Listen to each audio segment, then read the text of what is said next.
Le député national Sylvain Kasereka Kalouali a déposé ce mardi 19 avril 2022 au bureau du président de l'Assemblée nationale, Christophe Mbozo Kodia, une proposition de loi portant régime de la propriété des droits fondamentaux des communautés locales et riveraines au site d'exploitation des ressources naturelles. Cette proposition de loi vise à promouvoir et sauvegarder les droits car elles sont souvent victimes d'abus et atteintes aux droits. Je suis venu au Palais du Peuple pour déposer ma proposition de loi portant régime de la propriété de droits fondamentaux des communautés locales et riveraines au site d'exploitation des ressources naturelles et la prévention des abus des puissances économiques en République démocratique du Congo. La présente proposition de loi a été élaborée dans un contexte où nul n'ignore que la RDC regorge d'énormes réservoirs de ressources naturelles diversifiées. Les immenses ressources en air protégé, en minerais, en pétrole, en gaz, en forêt, en eau, font que certains la qualifient de scandale géologique. C'est donc une puissance industrielle à devenir, touristique, énergétique, agricole et même halieutique, qui attire du fait de ces innombrables richesses naturelles. Ce qui fait que les demandeurs des concessions d'exploitation des ressources naturelles viennent de partout au monde dans le but d'accroître leurs capitaux. Cependant, dans les sites d'exploitation des ressources naturelles, il se fait remarquer une faiblesse de l'État à sauvegarder les droits des communautés locales à cause de l'absence de normes de nature à protéger et sauvegarder le droit lié à leurs terres que cette proposition considère comme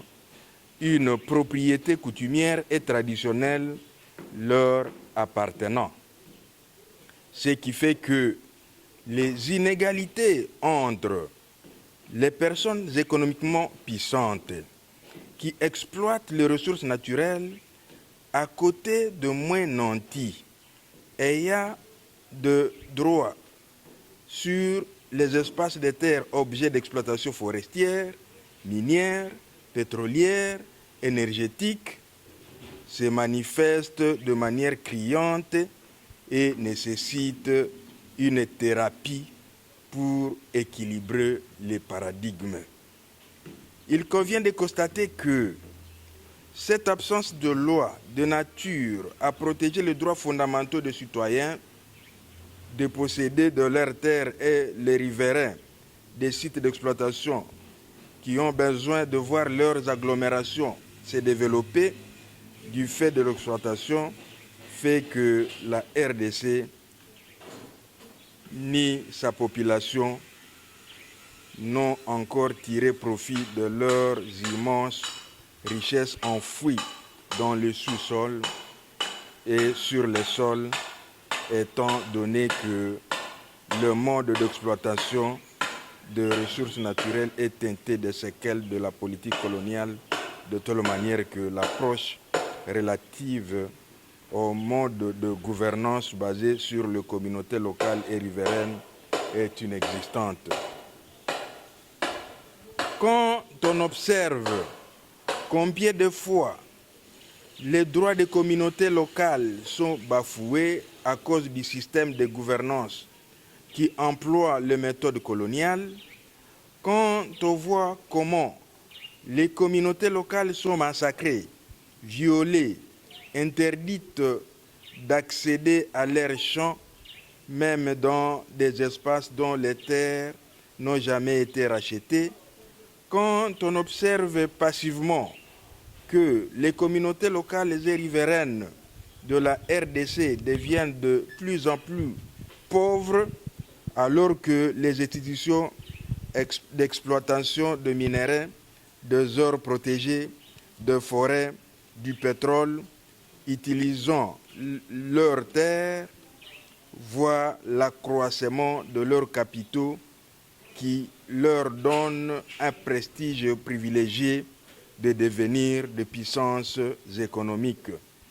Quand on voit comment les systèmes de réclamation de communautés locales et riveraines n'ont jamais été institués depuis des décennies pour sauvegarder leurs droits fondamentaux, quand on voit une pauvreté innommable qui ravage les couches de communautés locales et riveraines au site d'exploitation de ressources naturelles, alors que des milliers de tonnes de ressources naturelles de la RDC enrichissent les puissances économiques sans regard à l'amélioration des conditions de vie des populations environnant les mines, le gisement pétrolier, les forêts, les aires protégées comme les parcs nationaux, entre autres le parc national de Virunga, celui de Kaouzi-Biega, celui de Maïko et consorts, on risque de croire que les ressources naturelles dans un espace de terre donné étaient facteurs de misère ou un malheur pour les communautés locales et riveraines. Or, il n'en serait pas ainsi. D'où, pour que les ressources naturelles profitent aux communautés locales et riveraines, aux sites d'exploitation, il faut des mesures fortes de sauvegarde de droits fondamentaux et de prévention des abus des puissances économiques. La présente proposition de loi a pour objet de promouvoir et sauvegarder les droits fondamentaux des communautés locales et riveraines aux ressources naturelles, notamment aux aires protégées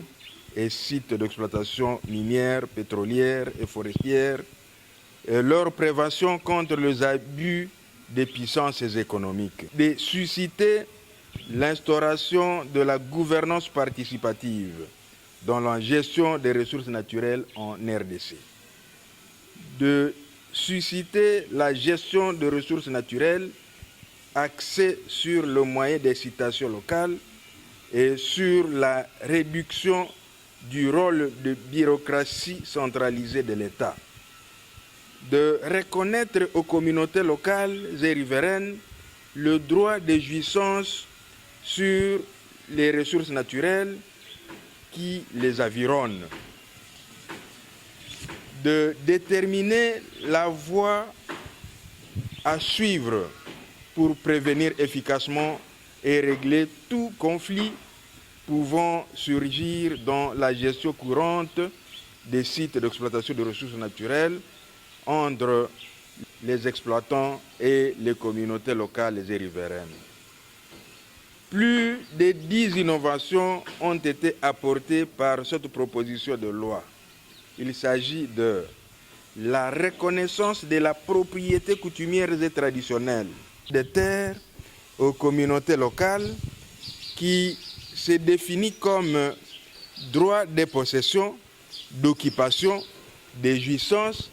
d'utilisation et de contrôle des terres s'exerçant sous la souveraineté de l'État et créant ainsi le domaine coutumier de l'État à côté des domaines privés et publics de l'État. De l'intégration dans la gestion des ressources naturelles du système appelé gouvernance participative qui intègre les communautés locales et riveraines dans l'exploitation des ressources naturelles à côté des institutions d'exploitation. L'érection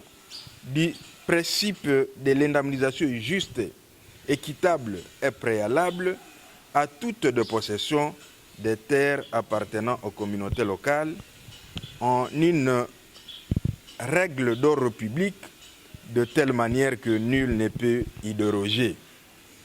De la création d'une structure de conservation civile